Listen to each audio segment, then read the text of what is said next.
Hey everybody, I'm Lisa Young Sutton, and today I am going to discuss the Lenormand Fox.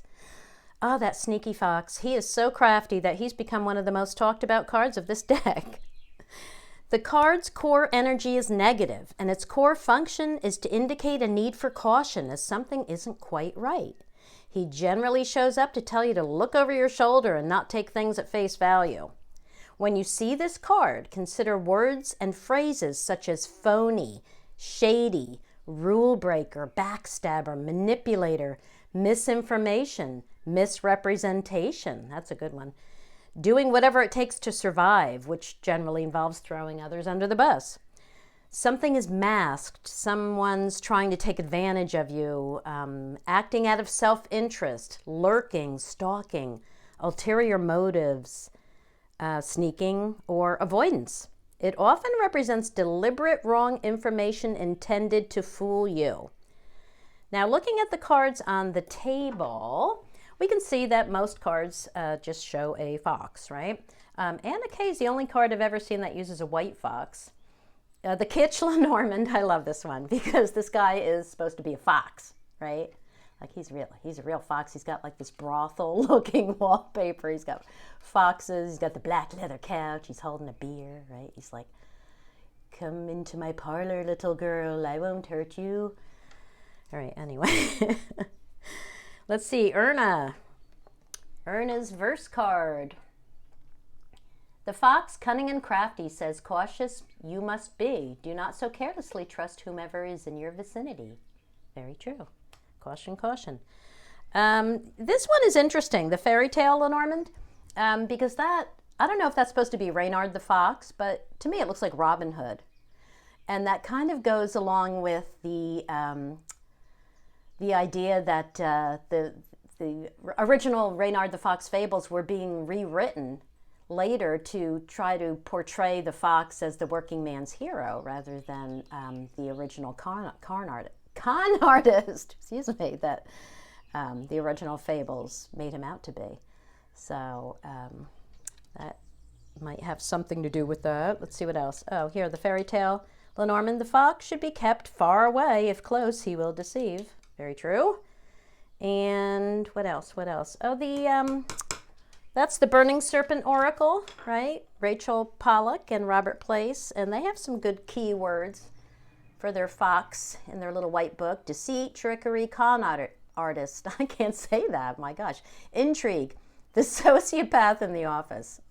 It is definitely a card for a sociopath. Cleverness and daring. Yep, definitely daring. All right, what else do I have to say about those? I think that is it for the cards in front of us. All right, now, when the fox appears and you are asking to describe a person's character or personality, they may be opportunistic, manipulative, cunning, or self-serving. They may have hidden agendas or double standards. Though if it appears in a line with all positive cards, you'd be looking at the more lighter aspects of the fox, and you might just say he's strategic and crafty, right? Now, in health readings, it generally appears to refer to misdiagnoses, wrong treatments, or a condition that's disguised as something it's not. In daily draws, it may suggest that you stay alert and trust your instincts, or it may tell you to be cautious because things aren't as they appear. You may be judging someone or something wrongly. Someone may be sneaking around behind your back or spying on you, and this is not always a bad thing. I mean, if somebody is trying to plan a surprise party for you, they're going to be lying to you and sneaking around your back. So don't automatically think the fox is bad. I mean, I remember a daily draw. All of my daily draws when I was first learning, oh my gosh, if I got any of the negative cards, I was in a panic, like the scythe or something. Or the coffin. Ugh. But I remember one time the fox card showed up with the ship and something else, and it turned out at the end of the day it was just someone snuck in and grabbed my parking space that I was waiting for. Certainly not the end of the world. All right. Now, in advice readings, it can tell you to be cautious, to read the fine print, to stop fooling yourself. Don't be deceived or don't deceive yourself. If you're asking for advice on how you should act, right? It can tell you to be clever, strategic, or put yourself first. I mean, it's not going to show up if you're asking for advice on how you should think or how you should act, it's not going to show up to tell you to be wrong for advice, all right? You have to think of it more as being clever, strategic, and use your instincts, that kind of thing. I mean, sometimes we must deal with foxes, and other times we're the fox. All right, now in a work or business question, it indicates a need to watch your back. It's a warning that there's backstabbing and manipulation surrounding you. And it's the one card that so often appears when we ask work-related questions. And it's not because it's showing up because it's your work card. It's showing up to tell you that there's someone is trying to get over on you at work. And that's usually where you encounter backstabbing and manipulation, at work. I mean, the fox lacks ethics and will set a trap for you to further his own career. Or if you're asking about a business transaction, you shouldn't trust it. It could be fraudulent, or you're just being lured into, something that's not quite right. All right, so let's compare the fox to the snake, because these are the two cards that so many people, they can't differentiate between them so easily. So let's compare them.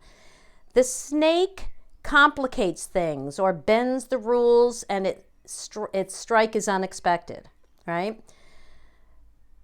To differentiate, we can say that the snake is a rival while the fox is a competitor. The difference is that a rival is a more negative term and describes someone whose motivation is that you fail, whereas a competitor's motivation is strictly to win. They don't care if you do well or not. They just want to win. Rivals are more personal. Rivalries are more personal than competitions, right? And often include jealousy. So the fox is sneaky and would rather remain in the shadows. The snake, on the other hand, is hiding with the intent to strike. At some point, the snake will become known. The fox isn't always harmful, but he only cares about himself. He acts on instinct and is only trying to survive, right? He'll take advantage of you if he has to, and will manipulate situations to suit himself. I'm having trouble talking. Hang on, let me take a drink of water. All right. So he'll outfox you, but he won't bite you like the snake. The fox is the wrong path that someone sent you on to get you out of the way, not to hurt you, but only because they want to get there first. In a work reading, the fox is doing something unethical while the snake wants to take you down, right? So that might help you to really differentiate between them. So let's look at the original instructions. Comme dit here. Mi libro. All right. Right here, the Philippe Lenormand original translation. The fox, if near, is assigned to mistrust persons with whom you are connected, because some of them try to deceive you. If distant, no danger is to be apprehended. Oh, and also look at the Game of Hope. The Game of Hope instructions. The cunning fox leads the player astray, and he has to find refuge in the woods. That's the tree card, right? And when you think about it, the tree, being the card of well-being, is the perfect place to recuperate after being negatively exposed to the fox. So I thought that was really cool. I mean, the plot and the game instructions spell it out very clearly. Be careful who you trust as you're being led astray. And that can easily apply to almost any context. All right, so how did the fox become associated with work? Why did people start using it as their work card? Well, we can thank Andy B. Andy, I say Borovishengra. I'm sure he has a much nicer way of pronouncing his name. Anyway, Lenormand 36 cards. He explains how it all came to be. Like, he starts out by saying the fox has nothing to do with work, save commenting on someone's work ethic or lack of one. But then he goes on to say that Marie Marco was the first one to write a book that associated the fox with salaried employment.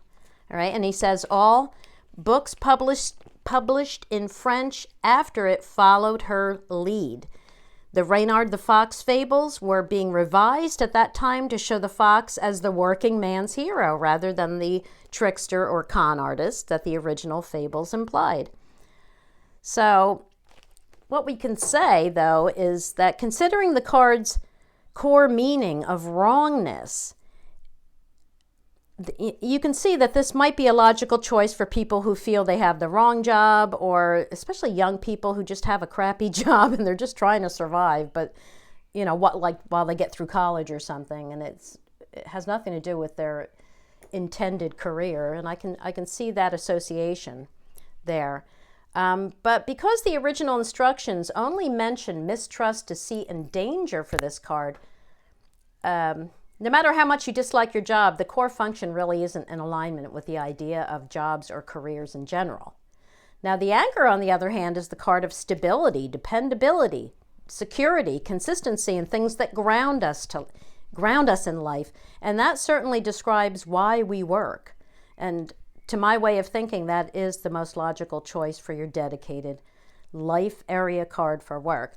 The Moon, as the card of being known for something, it's the card of our identity, our image, recognition for our achievements, and how we're distinguished from each other. That fits well for those who are more career-focused rather than someone who's, bussing tables just trying to get through college, right? Think about when you first meet someone. What's one of the first questions you ask? What do you do? It's really how we're distinguished or recognized. So that is how the Moon came to be a work card.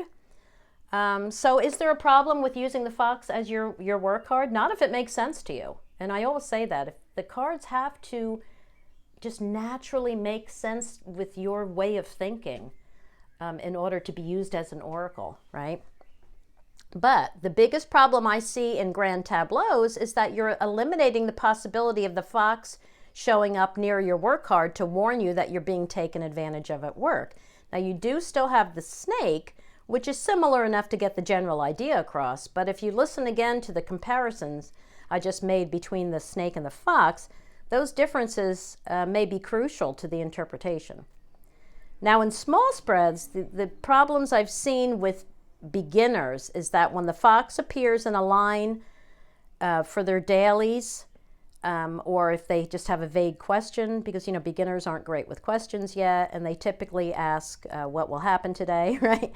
And the fox shows up and they just right away say, oh, it's something will happen at work. And here, I'm going to show you an example. Wait a minute, because I have this deck here.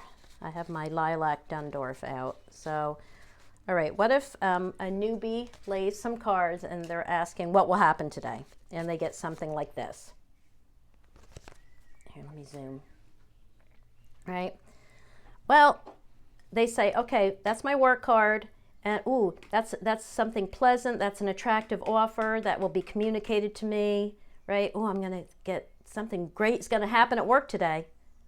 Well, what's the core function of this card? No, the core function is something's wrong. Don't trust it. So this, especially since he's looking at the bouquet, this right away says you're going to get an attractive looking offer today, communicated to you, right? But don't trust it.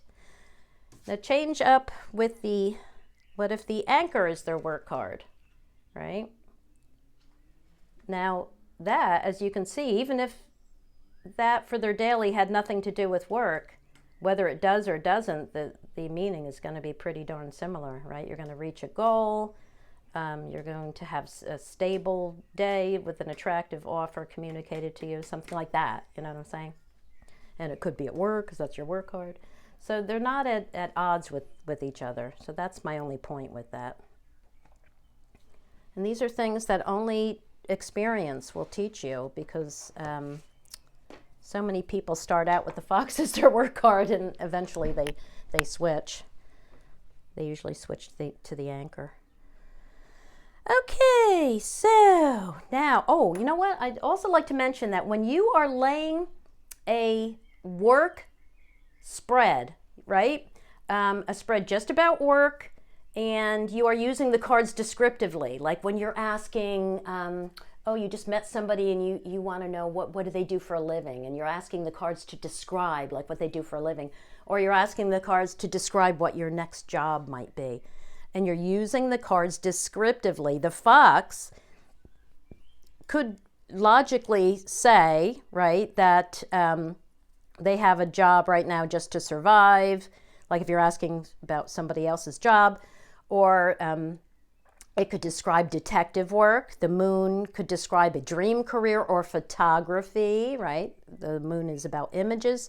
The anchor would be a secure and reliable job or work related to the sea. The tower could be government or corporate work. The bear or the mice could be work in the food industry. Do you see what I'm trying to say here, though? It's that when you're using the cards descriptively, it's an additional layer of interpretation. It's using the cards in a different way. And I've just seen where people say, like in the groups, right, they ask, what's everybody's, work card? And you get a lot of people that will say, I don't have a work card. I use, this card for this type of job and this card for that type of job. That they're using those cards descriptively. That's not the same as a life area card for work, which you need, especially if you read grand tableaus, which I'm going to show you in a minute. All right, so when the fox falls near your card in a tableau or appears in a small spread, you need to take a closer look at the people or situations in your life. So check those surrounding cards to see what the fox is trying to tell you, what cards showed up with the fox. Especially look at the card he's looking at. Though all cards touching him are influenced by him. So don't get too hung up on directional cues. All right? If you use them at all, if they have any meaning at all, it's like a secondary layer of interpretation. Okay? Now, what do the method of distance guidelines have to say? Well, let me get my grand tableau out here. Come here, grand tableau. Oh, can I just point something out too? That when I lay a grand tableau in these videos, whoops, wait. Jeez. Okay. If the deck rather comes with a name card, a title card, whatever you want to call this, I put it down here. I put it down in the lower right-hand corner. Because a lot of people will, ask in the comments section, what deck was that? And it's right here, but I never told anyone before. So be like a fox. Do your detective work. Look around. Be cunning. Okay, so this was a GT for a man. And I chose it because there's the fox. It played an important role in this reading. And it is touching his card, and it was his GT, okay? So when the fox is near your card, you're being warned to be on guard, right? The closer the fox is, the greater the risk of falling into its trap, all right? Remember that the fox represents someone who only cares about themselves and will do whatever it takes to get their way. They're shrewd and clever and follow the first come, first serve rule, right? So when the fox is far from your card, he's not bringing immediate danger to you, but you still want to look to see what cards he's hanging around. I described the fox as a he for no good reason. It's not a man, but I just tend to say he, Mr. Fox, I don't know. Anyway, so you don't want him near any of your life area cards. So like I said, this is his reading, right? If the fox were far from him, good for him. But here, like, put it here, it's pointing to and next to, it's touching, let me say, his life area card for health and well-being, right? So even if it's far, you still want to look and see who the fox is hanging around, okay? Now, let me talk about clusters for a minute. The fox is part of a cluster that Bjorn calls the Gang of Misery, which I've been calling the Cluster of Adversaries, but I'm thinking of changing that to the Gang of Hellions. And if you would be so kind, just let me know in the comments section which one you prefer, because I still have time to change it before the final draft of Book 2 is sent. So, yeah, Gang of Hellions. I'm just kind of liking that. all of a sudden. Anyway, this cluster consists of the snake, the fox, the mice, and the mountain. All of these cards are considered armed and dangerous. Remember that clusters are groups of cards that relate to a particular theme. So when they're grouped together in a grand tableau, we call that a constellation. And the only thing you need to remember is that there is strength in numbers. There's strength in numbers, right? So anytime cards of a cluster are grouped, that's a constellation, and that makes them stronger, whether they're good or bad. Okay, so the counterpart to this miserable cluster is the interpersonal cluster, which consists of the child, the garden, and the dog. And these cards tell us that we're cared for and supported by friends or people in our environment, right? That's like the dog in the garden, as well as being seen as worthy of this support and care. That's the child. So when you have the cards of the cluster of adversaries around you, if you also have the interpersonal cluster cards near, that kind of balances things out, providing protection and helping to alleviate the tension. Okay? So in comparing the cards of the cluster of adversaries or the gang of misery, we can say that the fox warns us to be on guard because something isn't as it appears. We're at risk of being tricked, manipulated, or deceived. The snake brings betrayal at worst or complexities at best when near, but always brings tension to a situation, and it represents something that needs to be untwisted. The mountain is a barrier to our goals and can represent anything that hinders us or holds us back, including our own thinking or bad habits. It's the card of the enemy, but we can be our own worst enemies. It's challenges that are not insurmountable, right? But it's the card of delays, right? Because it takes time to get over the mountain. It's a challenge to get over it. And there's no guarantee that we'll even get over it, right? That's the mountain. And the mice are thieves and always take something away that belongs to us, either literally or symbolically. When near, we want to ask ourselves, what are those mice trying to take away? Or what do we feel we're lacking or missing? So you want to read those surrounding cards to see what the mice is doing. In any event, the mice always brings anxiety with it, okay?